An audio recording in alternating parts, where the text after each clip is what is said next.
Җомга көне мөбарәк булсын. Аллаһ Тәгалә дугаларыбызны, гамәл гыйбадәтләребезне һәм барлык изге гамәлләребезне ихлас күңелдән кабул итсен. Белеп һәм белмичә кылган хата, гөнаһ, кимчелекләребезне гафу итсен.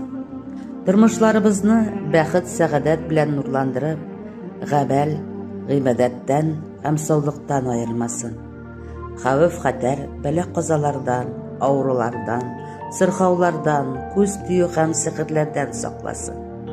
Ил көннәребезне тынычлыктан аермасын. Нәселләребез иманлы, гыйбадәтле, тәүфиклы, үзебездән соң дугачы, Аллаһ Раббыбызны яратып, танып, аңа шөкер итүчеләрдән һәм тыелган гамәлләрдән тыелучылардан булсын.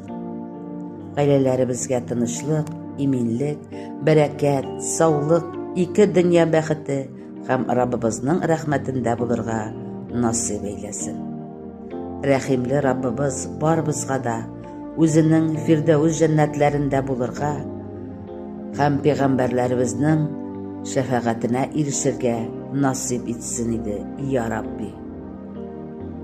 Бәхетле катлыкта, сәламәт рәвештә, сәламәт акыл белән чиста өйләребез, намазлыкларыбызда, гыйбадәттә булырга насыйп әйләсен.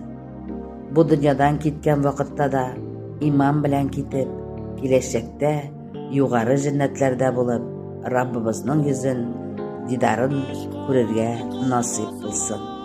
Амин.